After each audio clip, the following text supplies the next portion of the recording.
Hare Krishna, dear devotees, my humble obeisances to you all glories to Srila Prabhupada. Thank you all so much for joining His Holiness Chandramauli Swami Maharaj's daily class. Today we are going to continue with Srimad Bhagavatam series of first canto, 16th chapter, verse number 5. And we are very happy to have His Holiness Chandramauli Swami Maharaj on our call. Hare Krishna Maharaj, please accept my humble obeisances all goes to Srila Prabhupada. Thank you so much for your time and association. For all of us, you can please take over, Maharaj. Hare Krishna. Om Namo Bhagavate Vasudevaya. Om Namo Bhagavate Vasudevaya. Om Namo Bhagavate Vasudevaya. Sanaka Uvacham Tasya Hetur Nijagraha Palam Digvijaye Nirpaha Nirdeva Chinnadrik Sudra Kosagamya Padahanat Tatkatam Tam Tatkatayam Tam Mahabhaga Yavi Krishna Katasrayam.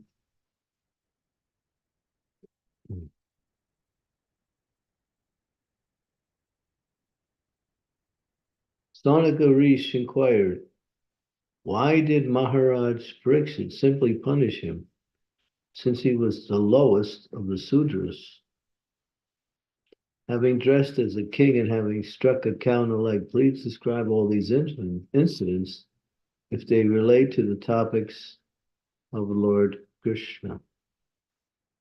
Purport. Rishanaka and the Rishis were astonished to hear that the pious Maharaj Pariksit simply punished the culprit and did not kill him.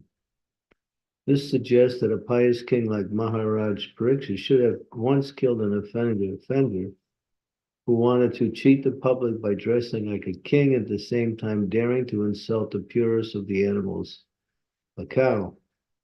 The rishis in those days, however, could not even imagine in the advanced days of Kali Yuga, the lowest of the Sudras will be elected as administrators or open slaughterhouses organized for killing cows. Anyway, although hearing about the Sudraka, who was the cheat and insulter of a cow, was not very interesting to the great sages, they nevertheless wanted to hear about it to see if the event had any connection with Lord Krishna. They were simply interested in the topics of Lord Krishna, for anything that is dovetailed into the narration of Krishna is worth hearing. There are many topics in the Bhagavatam about sociology, politics, economics, cultural affairs, etc., but all of them in relationship to Krishna, and therefore all of them are worth hearing. Krishna is the purifying agent and all purifying ingredient in all matters, regardless of what they are. In the mundane world, everything is impure due to its products of the three mundane qualities. However, the purifying agent is Krishna.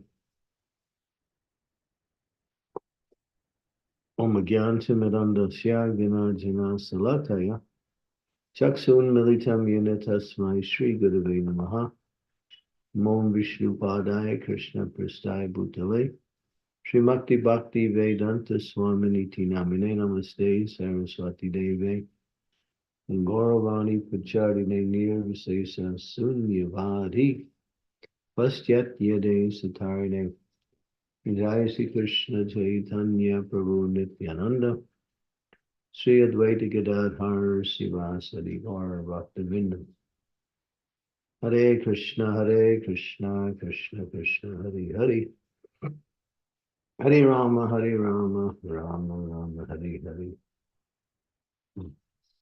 The material world is sometimes called the world of names, which means that there are so many topics and so many activities going on in different categories of life, and they're all given a particular name. But that's the only benefit that one gets from these activities, is that hearing about these different things that are titled different things, different names. And the names change, the situations are the same. For instance, if you pick up a newspaper today and you read about some political affair, someone died, someone cheated someone else, some war is going on in some area. And then if you don't read the next newspaper for another 10 years, you get the same topics going on again, but the only thing different is the name changes. So this is the world of names. The activities go on, but they have no relationship with the actual essence of life. The essence of life is Krishna, or anything that's connected with Krishna has benefit in elevating one's consciousness towards Krishna. Krishna is the foundation. He is the mula. He is the root. And being the root, he is connected with, can be connected with anything in the material world.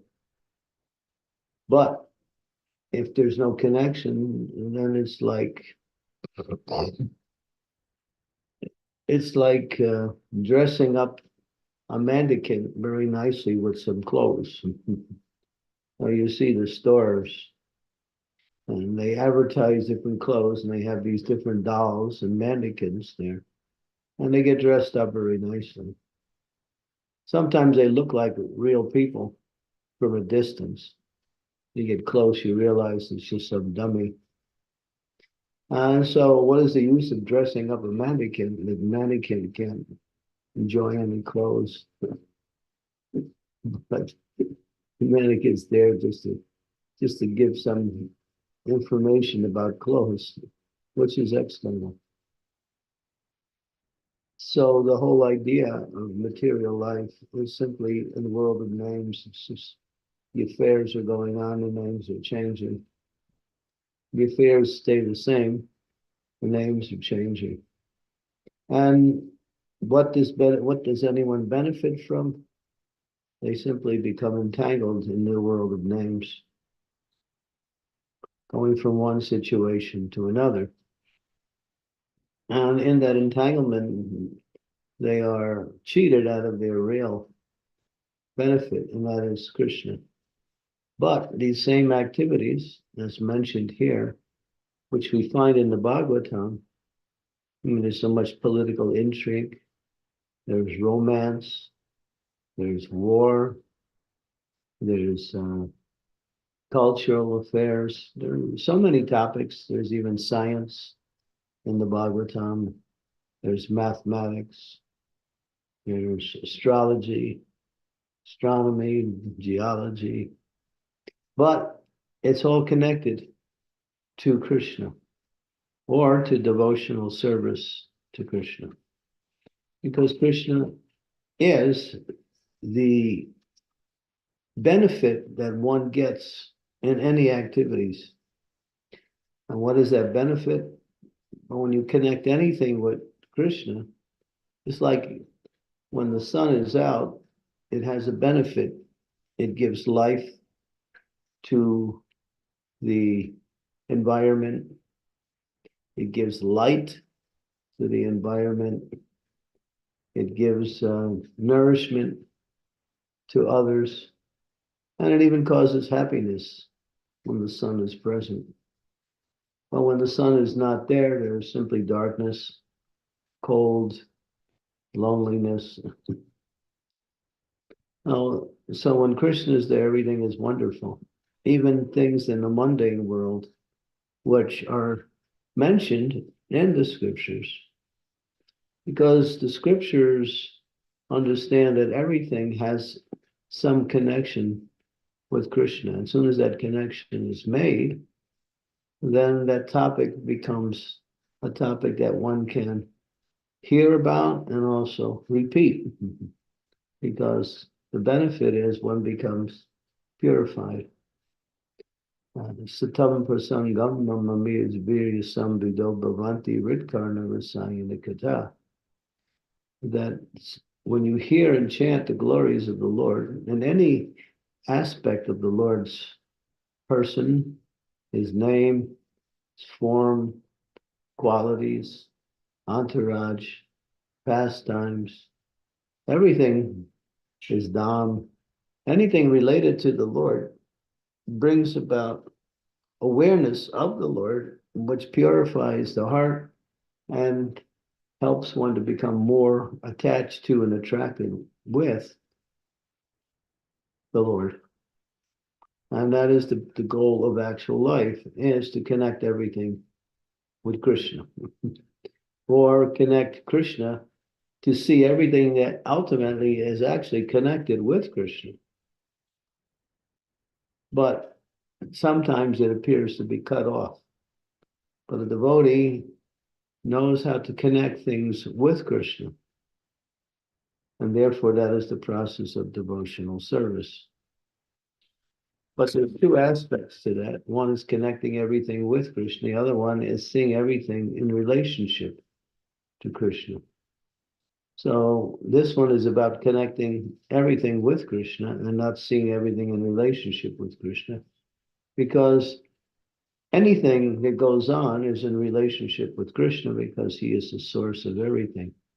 He says that in the Bhagavad Gita, I am the source of spiritual material worlds. Everything comes from me. The wise who know this engage in my devotional service and worship me with all their hearts. So in that verse, which is a very fundamental verse, setting the foundation for all knowledge, it is understood that there's no disconnect ultimately with anything from Krishna. But if topics do not include a connection with Krishna, then a devotee, just like it says here, the sages wanted to know, the saintly persons, they wanted to know if this killing of the cow or this person who was chastised by Maharaj Parikshit had anything to do with Krishna. They wanted to know what is the connection. Then it's worth hearing. And of course, Maharaj Parikshit is a great devotee of the Lord, so he centers his life around religious principles. And therefore, it becomes a sense of interest, and it becomes a sense of knowledge and instructions for those who come in contact with them. So we're hearing this particular chapter is a lot about Varnashram. It's a lot about the cow. It says here that the cow is the purest of all animals. And therefore, one who offends a cow, it says here, the rishis could not even imagine that in the days coming up in Kali Yuga, there will be organized slaughterhouses for killing cows.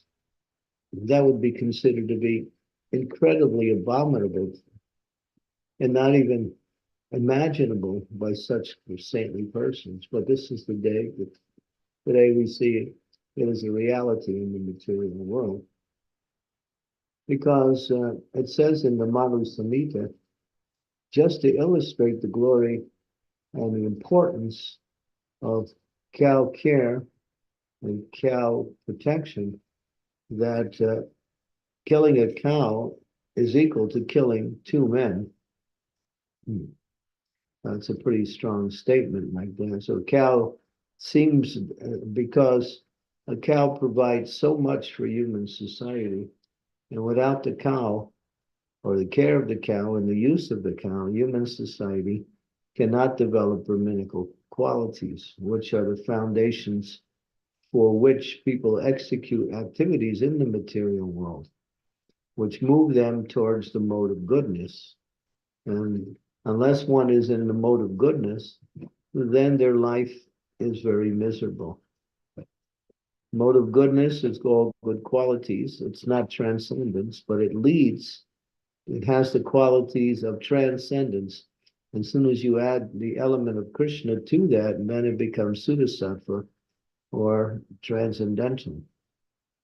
But in order to get to that, that's why there are topics related to the mode of goodness for people to attain that, because in the mode of passion and ignorance, there is only uh, negativity.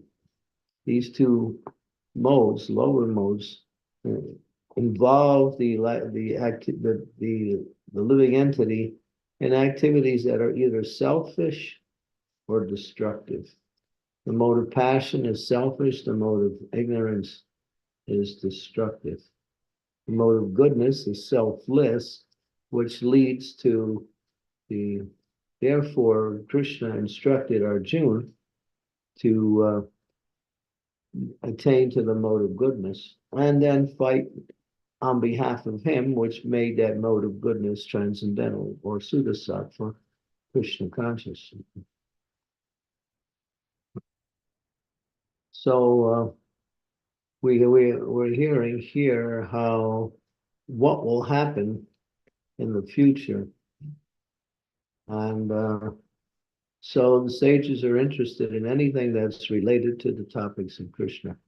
And this is very instructive for devotees, that devotees may have a particular attachment or particular liking to hear about Krishna in a certain manifestation of his activities or his features, his personality, his incarnations. And that is natural, and that is also desirable. But for a devotee in general, any topic that's related to the Supreme Lord becomes a source of interest and a source of purification. As it says here, anything that is dovetailed with the narration of Krishna is worth hearing, because he is the purifying agent. Krishna is also called, what is that word?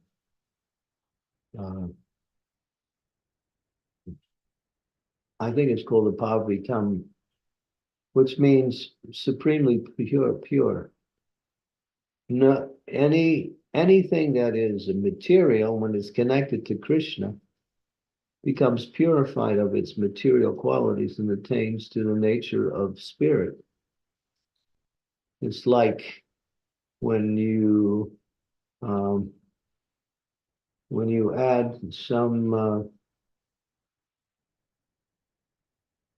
add some sugar to anything, then that foodstuff becomes sweet simply by the adding of sugar, no matter what it is, because the sugar will make it have a sweet taste to it.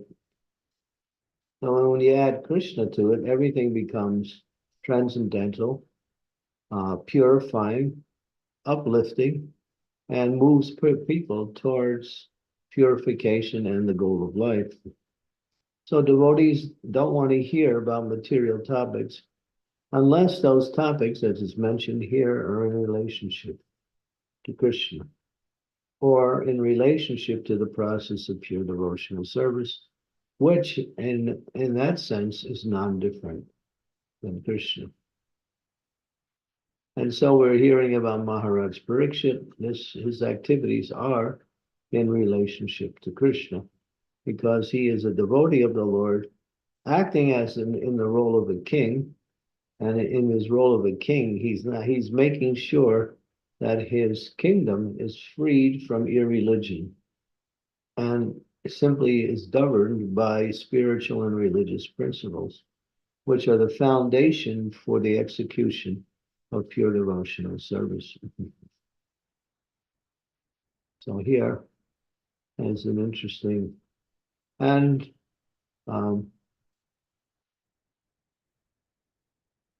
so devotees should take time, must take time, not should take time, must take time to hear and chant the glories of the Lord, because that will purify them and free them from the different. Sometimes people, they ask or they come and they want some solution to their problems.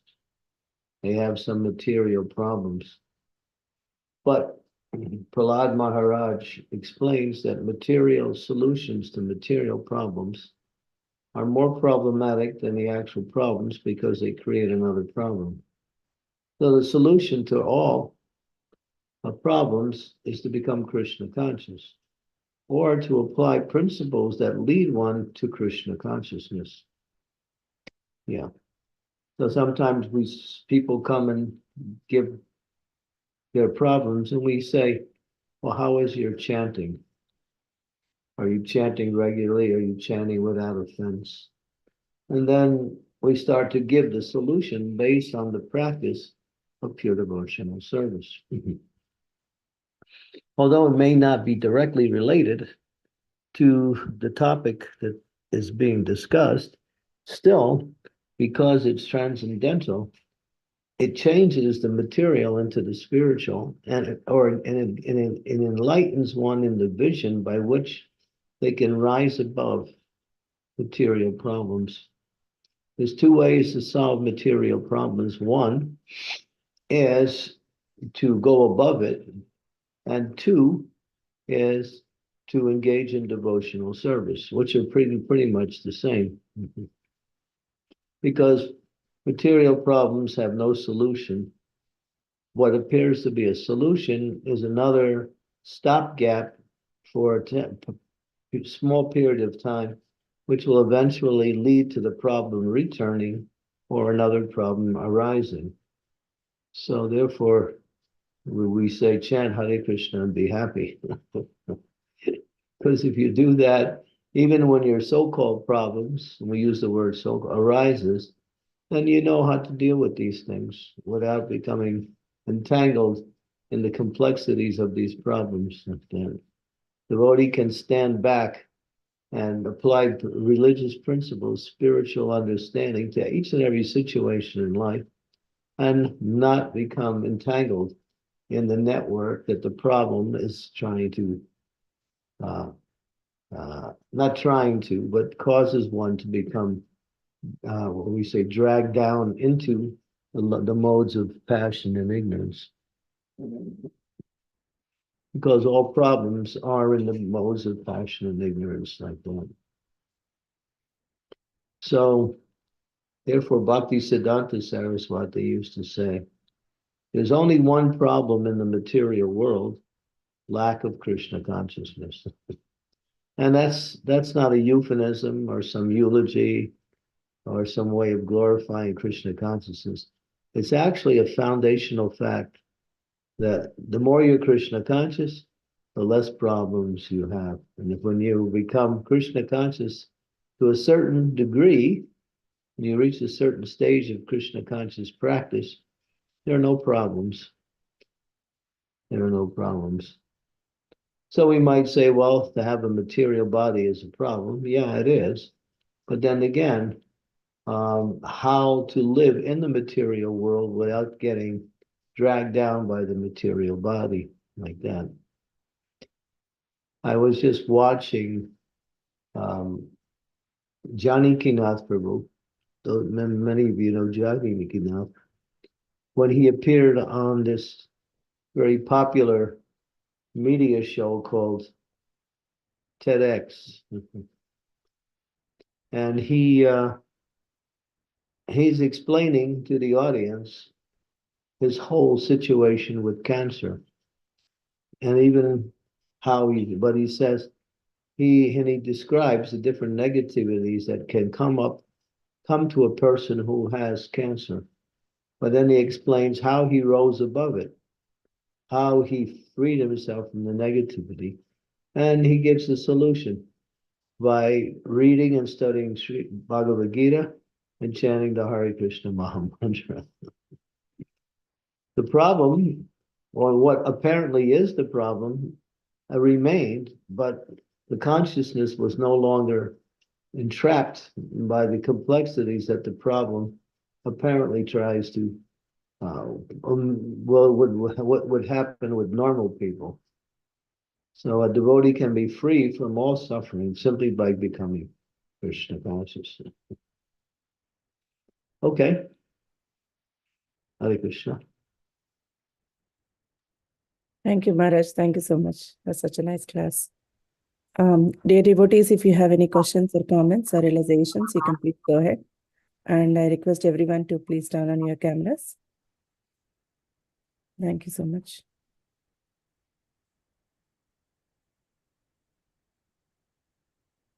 Yeah, thank you. So anyone has any questions, you can raise your hand or type in the chat box. Or you can share any comments or realizations. Yes, Sripesh Prabhu, please go ahead. Hare Krishna Maharaj, please accept my full obeisances. All glories to Srila Prabhupada. Maharaj, you say that we can overcome our material problems by becoming Krishna conscious and raising our consciousness. And I've been doing that for a number of years, but still one problem comes after another. We just get bewildered. How do we cope? How do we keep at this? That means you're not practicing Krishna consciousness properly if you're still bewildered. If you're in the knowledge of Krishna consciousness, then you can see things clearly. And you can rise above the problem. And a lot of times, just by becoming Krishna conscious, that was the real problem. The real problem is we're not Krishna conscious. That's why we have so many problems. So, I mean, the process works, but we have to apply ourselves to it. Okay. You be in the material world, we have a material body. The material body is always giving us difficulty. If we're married and we have family, we have some connection with the outside world, these things will also be problematic. So when you're Krishna conscious, you can understand how to live life in these situations with all of these other encumbrances and so-called connections and not be dragged down by it. You can actually see that these things can actually be, as it says in the purport, cultural affairs, economics, politics, sociology. If they're in connection with Krishna, they're transcendental. We can also be transcendental to our life in this material world by becoming Krishna consciousness.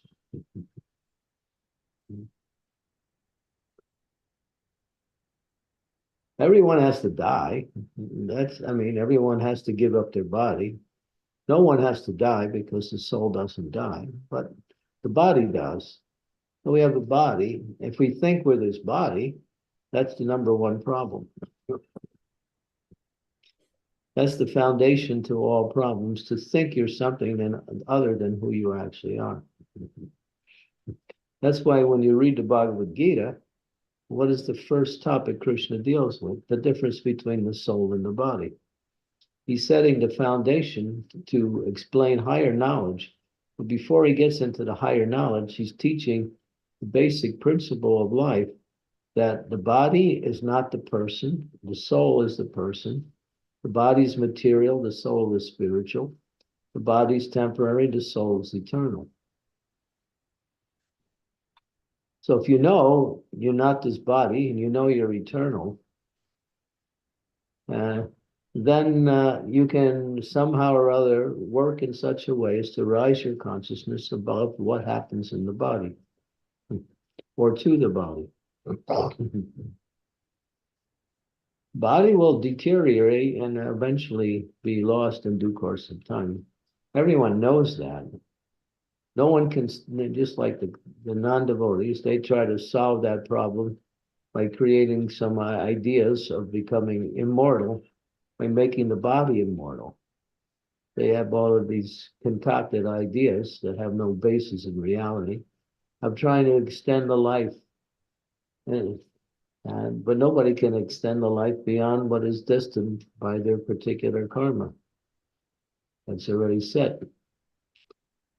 So we have to live in the consciousness of Krishna, which is the consciousness of transcendence. And when problems arise, we just think of Krishna. We apply religious principles or religious principles to the situation. Just like there was Socrates. When Socrates was in Greece, he was a proponent of a principle of reincarnation. At that time, the church had no conception, nor did they accept the idea of reincarnation. So he was preaching reincarnation. And so the state became quite concerned, and they warned him to stop. If he didn't stop, they were going to apply some punishment. But he knew what the truth was, so he wasn't deterred by the fact that he was going to be harassed if he didn't stop, because he lived by the truth, so he continued. So at one point they arrested him, put him in jail, and they sentenced him to death by drinking this poison called hemlock. And then they asked him, my dear Socrates, once you die, what should we do with you? That's how they phrased it. He said, as far as I'm concerned, you have to catch me. But as far as my body is concerned, you can do whatever you want with that. So he knew he was not the body, and he knew that death is not the end of life. Nor is the problems we face the end of the world for us. Sometimes people become so overwhelmed with their problems, they commit suicide. And then they create another problem, because when you commit suicide, you can't stop existing. You'll simply get another body to continue off where you left off in your last life, or you become a ghost. And then you create another problem. You don't get a material body, you get a ghostly body. And you're living in the subtle body without a material physical body, but you still have desires to enjoy on the physical platform. So those who think by killing the body they're going to get rid of their problems, it just creates another problem, and the problem is not solved either. So become Krishna conscious, and then you'll solve all your problems. So you'll have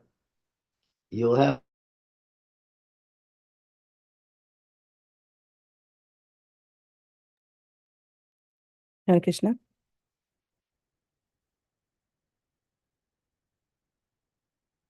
I think looks like power is gone at Maharaj's side.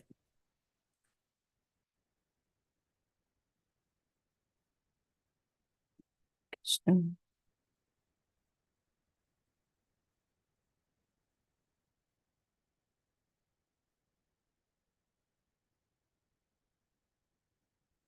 Hare Krishna.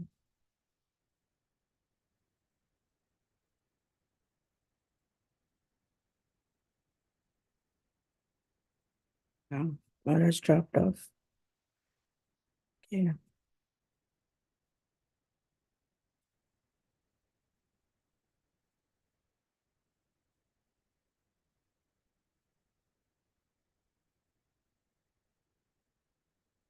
Krishna, Krishna, Krishna,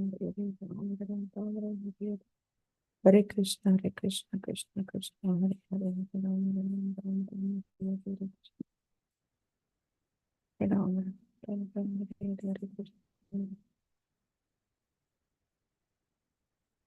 Hare Krishna, Krishna.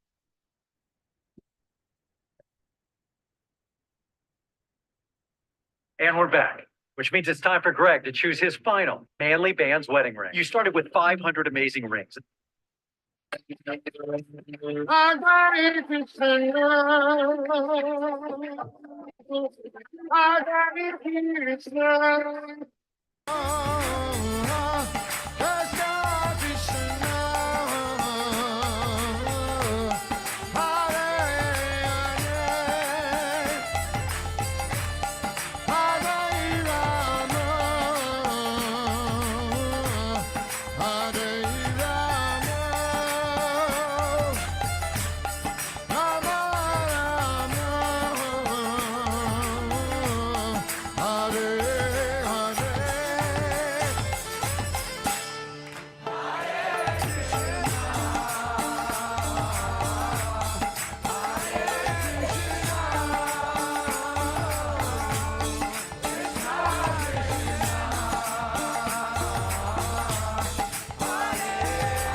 We're back. Krishna Maharaj, yes, yes, Maharaj. Yeah, my internet dropped off. Yeah, thank you, Maharaj. So we have a question on chat by Manisha Mataji. She's asking, Hare Krishna Maharaj, please accept my humble obeisances. Thank you very much. As you said, speak the glories of the Lord, but sometimes we don't, but we glorify his devotees. So is it good? Yeah, glorifying the devotees is a process of bhakti also. More than anything, the devotees are connected with the Lord. So that's a direct connection with Krishna. And it's also devotional service to glorify the devotees. Yeah. Okay. So thank you, Maharaj. And she has another question that sometimes we chant but forgot Krishna and start thinking about something else. So what to do? Bring the mind back to the sound. When the mind goes away, bring it back. Goes away again, bring it back. Keep the sound going. And as the mind drifts into some topic or other, you become aware that you're not hearing, and then you bring it back. That's all.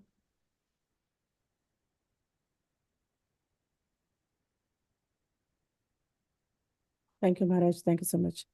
So, Maharaj, I have a comment. So, by seeing the purport, like where Srila Prabhupada is mentioning that these rishis will be bewildered or will be shocked to know the Shudras, one day Shudra will become a leader and the society will deteriorate like this. But right now, we can see in front of our eyes, like since my childhood and from now. So, I'm seeing a lot of changes in the society and the behavior of the people. So it's obvious that Kali Yuga is progressing. So yeah, so even small people like like me also noticing this change. There is no wonder that these rishis can be bewildered or shocked to know that the time will change like this, Maharaj. So I Yeah. just share. I've been coming to India since 1986. That was my first time in India in 1986. And I came a few years, and then from 1996 all the way to the present, I've been coming every year to India. And I've also seen how things in India have also become more and more material and more, what we say, degraded. So you can see it even in the land of Dharma, how Kali Yuga is affecting everything.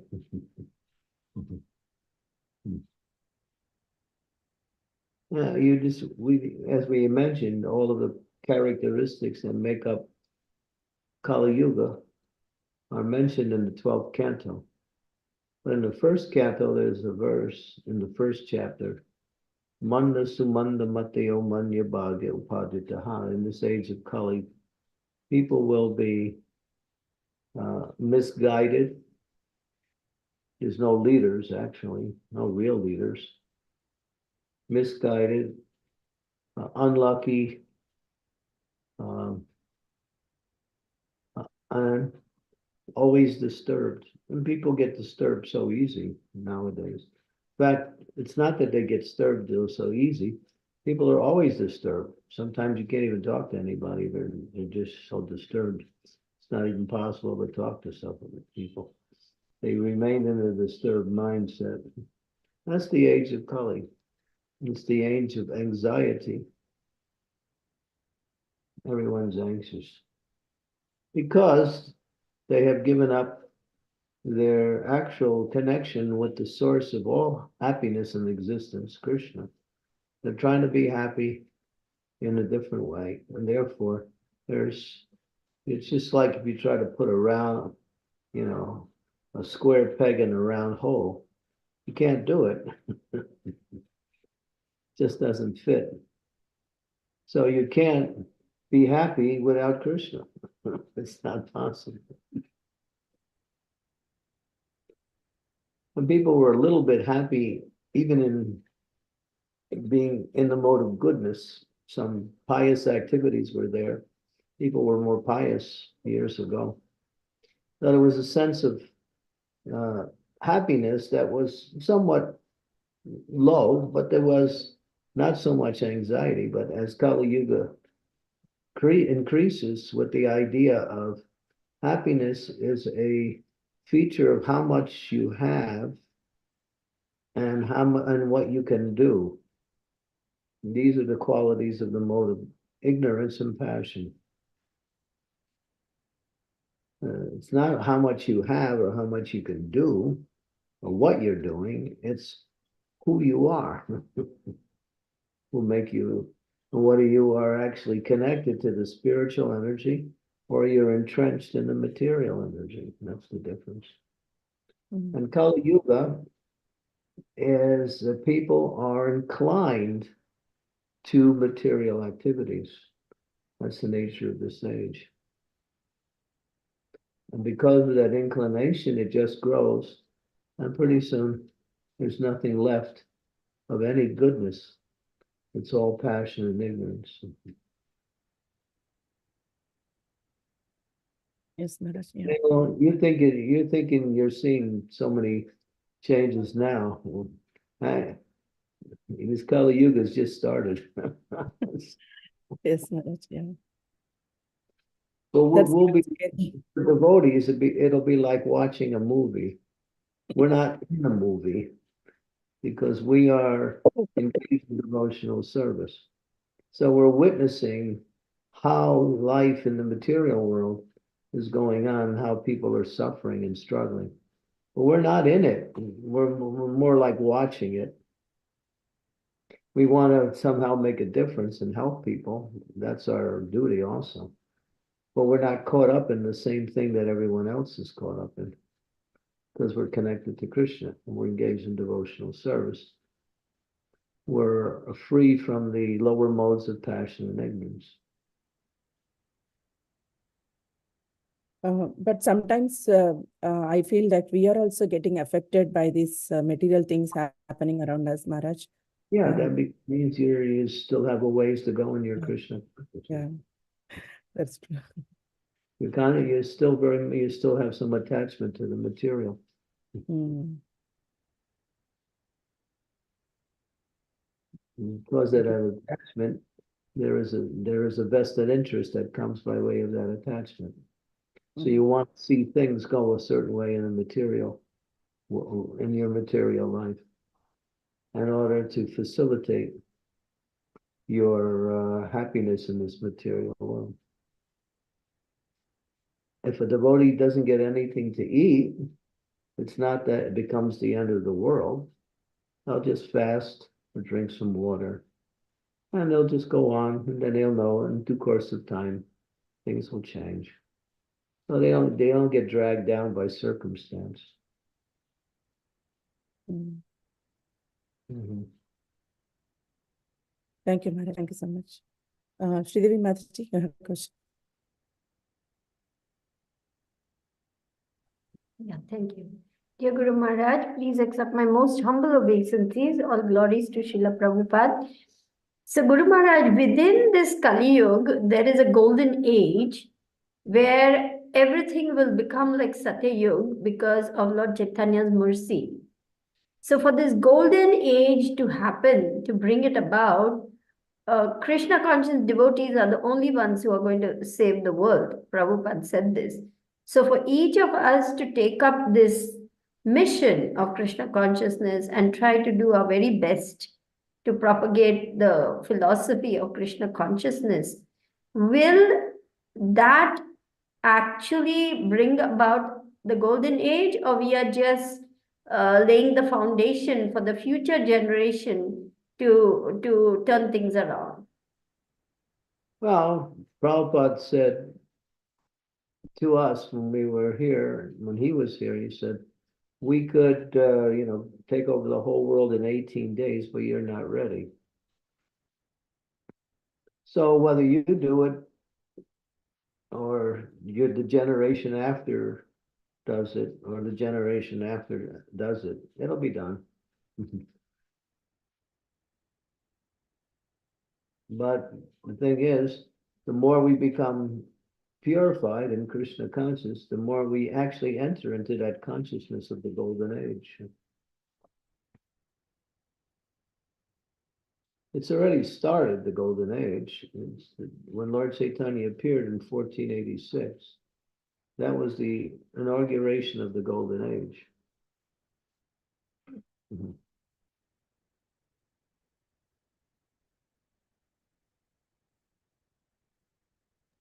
Thank you, Guru Maharaj. Thank you very much. It'll go up and then it'll go down. It'll go up. It'll go down. But then it'll gradually start going up.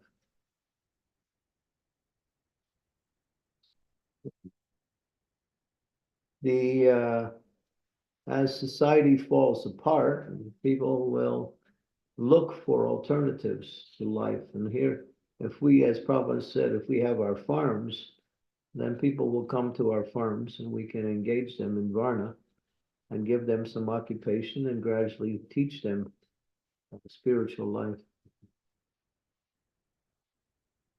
We have to be ready, not only as a society, but to receive more and more people as Kali Yuga continues to take its toll.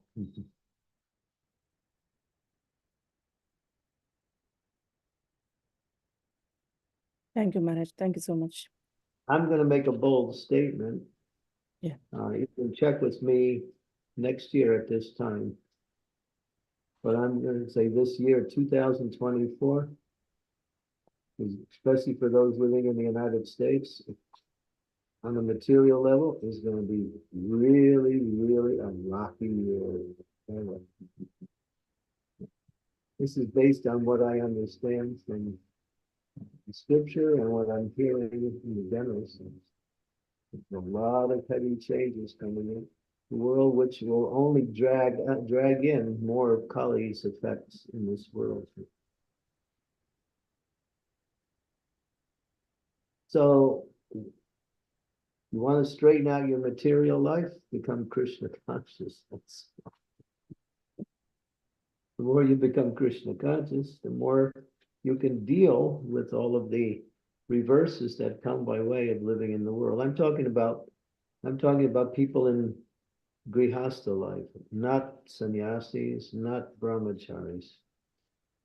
They are free from all of that because they have no connection to the activities of the material world, but the grihasthas do. But Prabhupada wanted the grihasthas to get out of that and start their own communities and live more a simple life in a more self-sufficient way. Now, they wouldn't have to become affected by the collapse of the Western civilization, which Prabhupada also stated and predicted to happen around this time of the human era. So yeah, how much you're going to be affected by that is how much you're connected to it. And if you're transcendental and you're connected to it, there'll be a little shake up in your life and not so much. But if you're attached to how things go on in the material world, then you're going to find yourself really topsy-turvy trying to organize your life in such a way as to maintain your family and to somehow support that family. It's not going to be easy anymore. It's already becoming difficult. Every day I'm getting updates on the fallout of what's happening in the material world. And it's, I don't really take much interest in it, but it just indicates that just to show that, devotees should be aware that, hey, Prabhupada said, don't, build these farm communities. Live a more simple life. Detach yourself from all of the responsibilities that are living in the world. If you're dependent on electricity, if you're dependent on food coming from the outside, all of these things might cause you to become calamitous when these things are no longer available.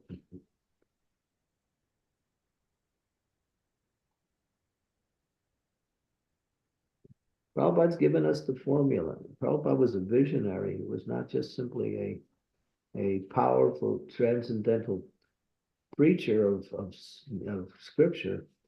He knew everything because he, as it says in the Bhagavatam, sociology, politics,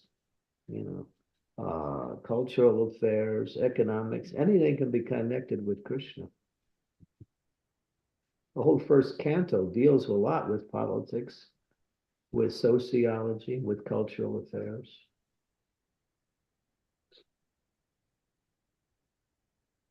And the whole first canto is about, Prabhupada talks a lot about becoming self-sufficient, getting detached from this. And Prabhupada's preaching was started not in the last years of his life. When he first, even in the beginning, he was talking about when he established the 7 principles that make up the execution of devotional service. The principle number 6, he said, to bring the members of the society together in a more natural and simple lifestyle.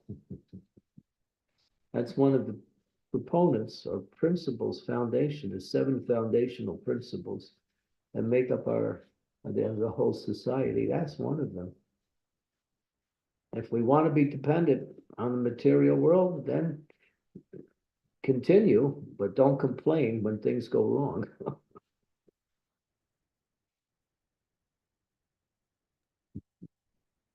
Yes, Maharaj. Yeah. Our only dependence on the material world is we have to preach. So in having preached, we need to have cars. Cars need to have fuel. We need to fly in airplanes.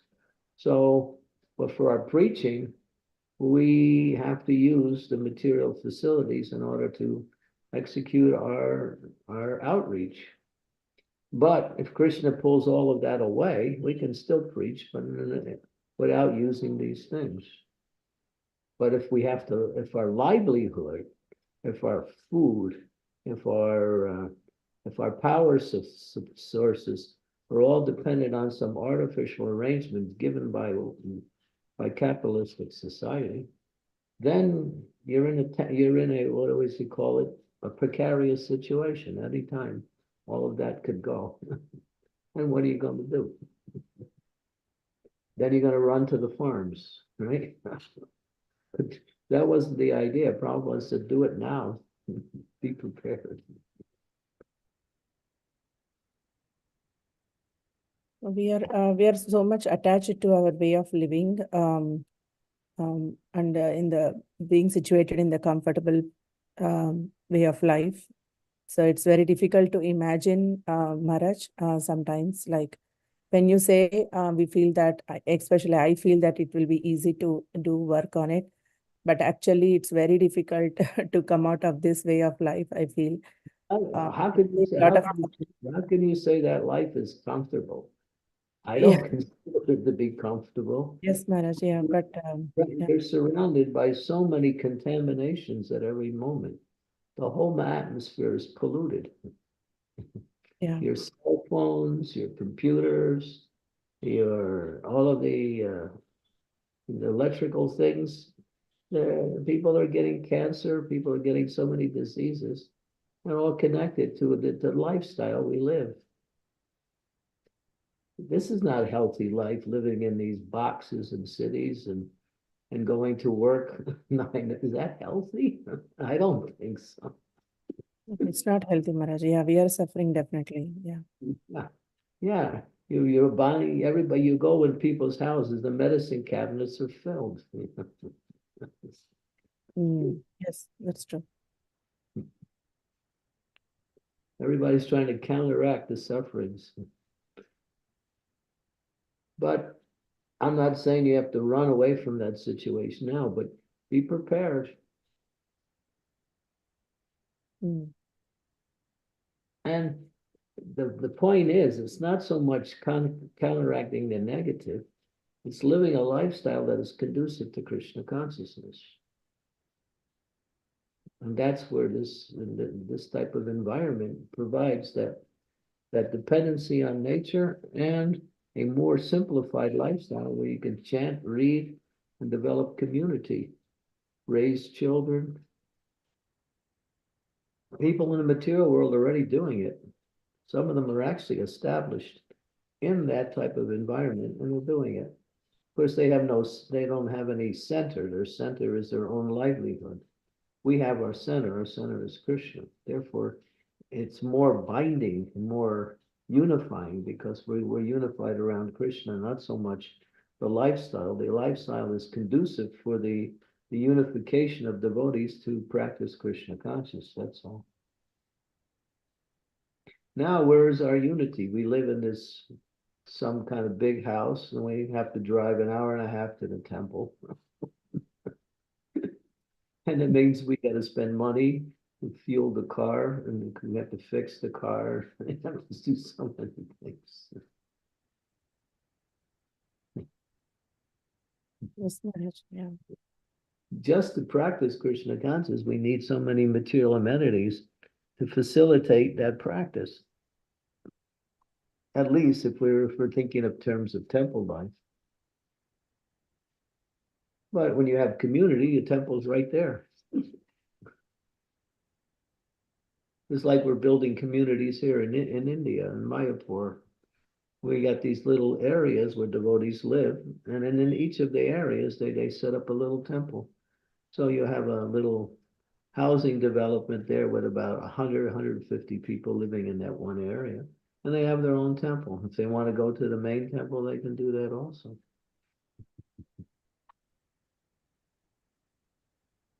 Food is available in the local areas. It's not like you have to, go shopping for 2 hours and find 50% of the things you actually want to buy, and the other 50% is not available. It's like we've accepted difficulties as a way of life, and we consider that to be some form of comfort. Yes, Maharaj, that's true. Yeah, definitely. That's our problem. We accept difficulties as being normal. Yeah, and we say that this is the way of life. Life happens. All these statements people give. Yeah. Hey, just check the diseases. People are dying so many things. Cancer, diabetes, and so many. The hospitals are overfilled with patients. The doctors have no time to deal with everybody. It's like, and of course, people are also looking for ways to cure themselves in their own way. But so many, everybody's sick. Do you know people who are sick? Everybody knows somebody who's sick. If it's not you, it's somebody you know. A disease is unnatural for the body. The body's natural state is health. And that's what is mentioned in the first canto. If you read, I think it's turn to the first canto, first chapter, verse number 10. 1:10.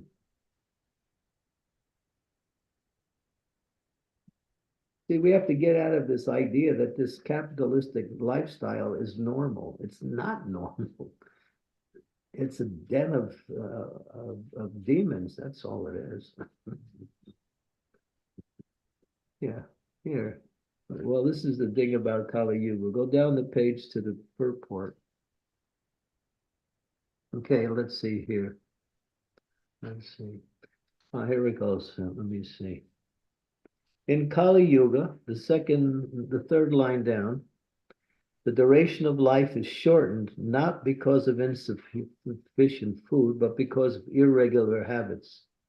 By keeping regular habits and eating simple food, any man can maintain his health. Overeating, over sense gratification, over dependence on another's mercy, and artificial standards of living sap the very vitality of human energy Therefore, the duration of life is shortened.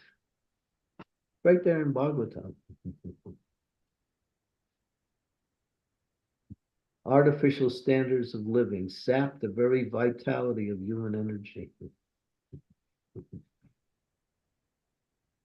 Kali Yuga means people are not as strong and healthy as they used to be in previous ages.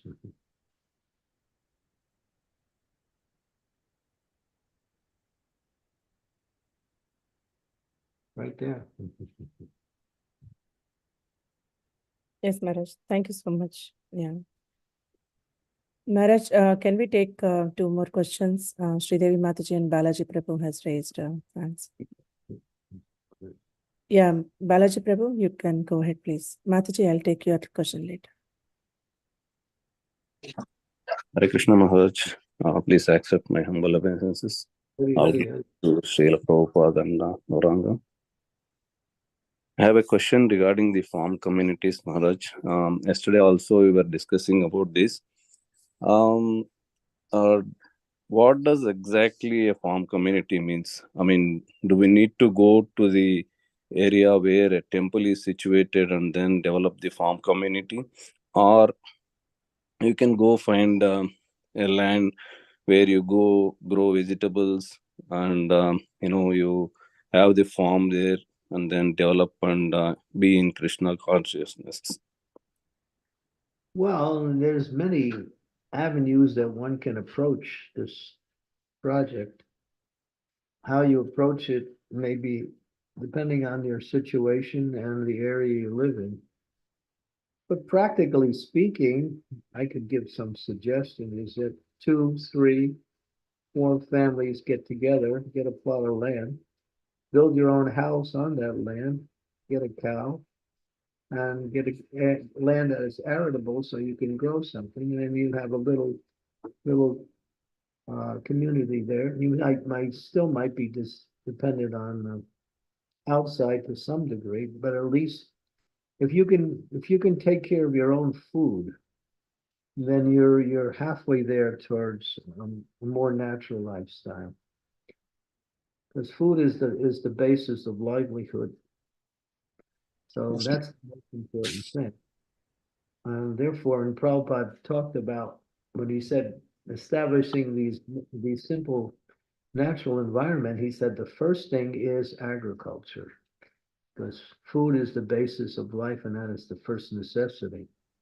So growing your own food. The food we get in the stores are full of chemicals, pollutions, and various types of things that cause people to get sick. The food is so bad. Yes, Maharaj. Yeah, so this is the first thing. And if you grow enough food and you have an animal, then the animal can also eat whatever that you grow. That's the basis. The agriculture is the basis. And then, of course, depending on the environment and depending on how many families are working together, you can establish something. And then at the end of the day, those families that live together, they can all come together in the evening and have kirtan, talk about Krishna, like that. That's how people lived years ago. Prabhupada said, in India, people would work in the villages, and at 8 o'clock at night, everything would stop.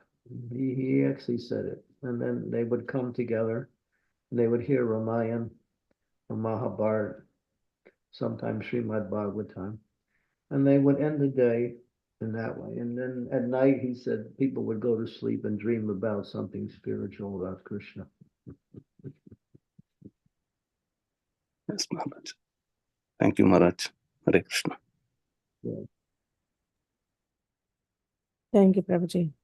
Sridevi Mataji, you want to ask your question? Unless Guru Maharaj says no. Yeah, Maharaj has time. Yes. Okay. Guru Maharaj, on this point of exactly what Balaji Prabhu said, people coming together, growing their own food, keeping a cow, etc., that calls for tremendous cooperation between the devotees, lot of trust, lot of respect and a common sense of purpose and a determined, a strong determination to move in that direction. Now, in today's age, devotees come together, we do kirtan, we do programs, etc. But this kind of endeavor calls for very strong, cohesion among devotees to really come together, invest themselves in this. How can we raise awareness first, consciousness, and bring people together? Because this requires very exemplary leadership qualities also, and a strong leader who will be visionary and guide such an endeavor. So if you could kindly shed some light on the steps we need to take so we can come together. It's already happening. Why you say it's impossible? It's already happening. There are spiritual communities in our society that are like that. It's already happening. Why you're talking about you're talking about something that doesn't exist, but it does exist. It's already happening. All you have to take example from whatever is going on. Yes, a leader is usually needed in order to inspire people to move in the right direction.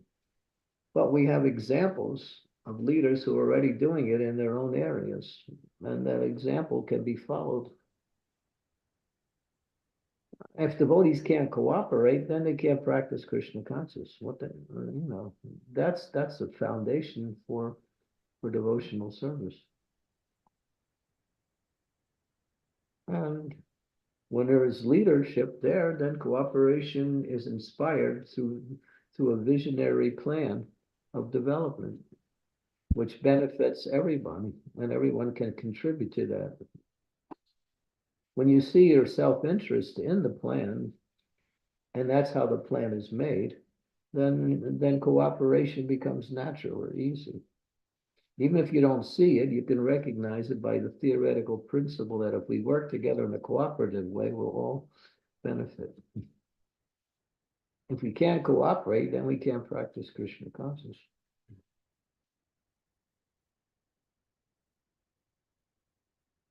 It's already happening. Thank you, Guru Maharaj.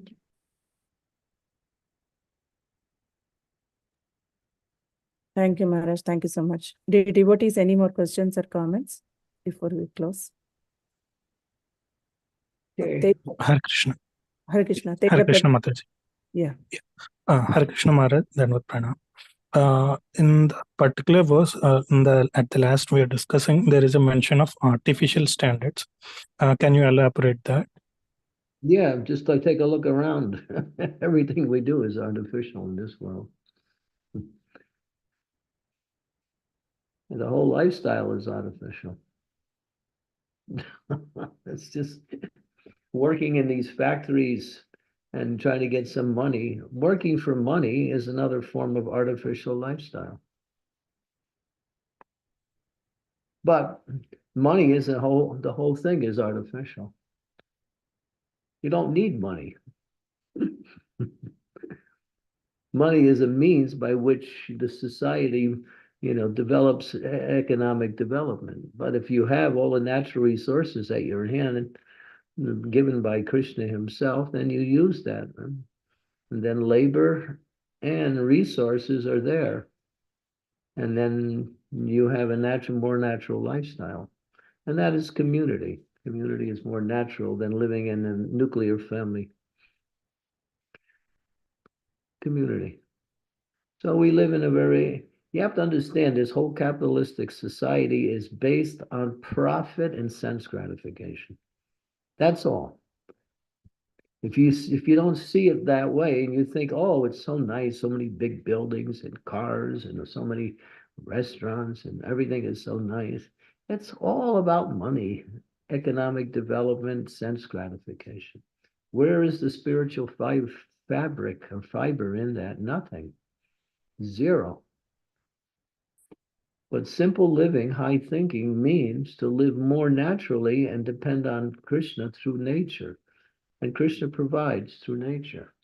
And then you can practice Krishna consciousness more naturally and easily. It becomes not a great struggle just to chant your rounds or to go to the temple or to, everything is there, is provided.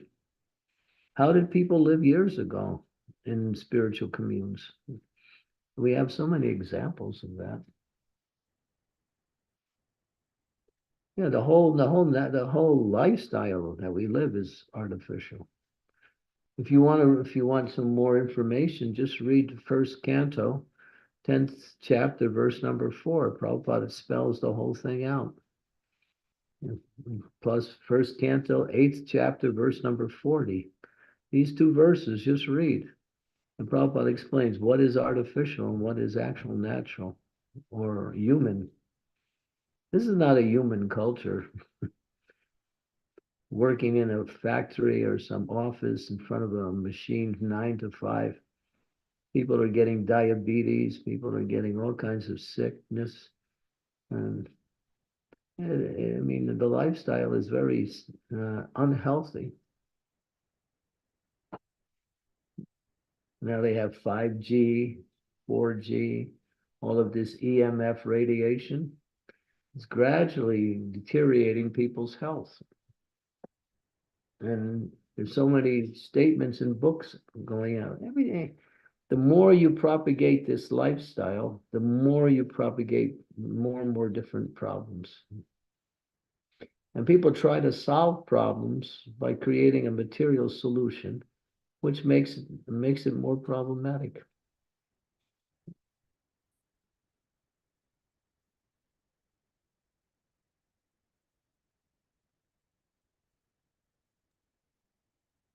So I'm talking on the level of lifestyle.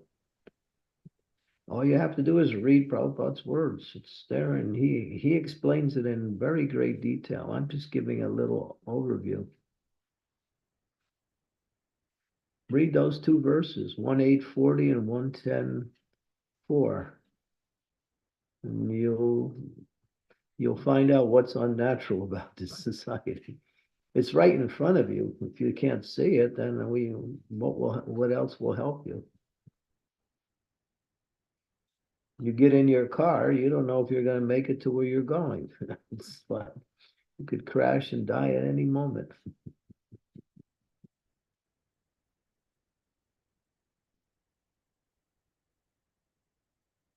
We've simply accelerated the process of death by this so-called development of a modern lifestyle. We're polluting the air, we're polluting the water, people's minds are polluted. People's healths are, autism in children. These are also symptomatic of this lifestyle.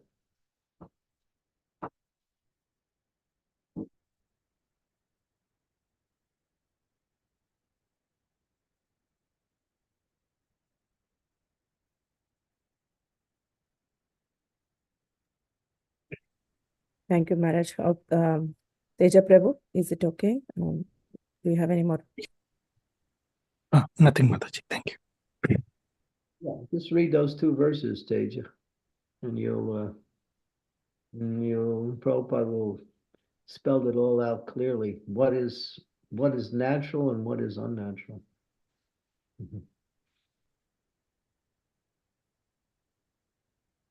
Thank you, Maharaj. Thank you so much. Thank you so much for this nice discussion. Yeah, if there are no more questions, I think we can end the call here. Yeah, I think that will end because I have something coming up. So yes, Maharaj. So tomorrow's class is with ISKCON Harrisburg devotees. The time is same and the verse number is first canto, 18th chapter, verse number 50, the last verse of the chapter, 1:18:50. oh, thank you. Thank you, Maharaj. Thank you so much, dear devotees. We'll end the call here. Srimad Bhagavatam ki jai, Srila Prabhupada ki jai, Holiness Chandramauli Swami Maharaj ki jai. Jai. Thank you so much, Guru Maharaj. Thank you so much, Maharaj. Thank you so much. Hare Krishna. Hari, Hari, Hari.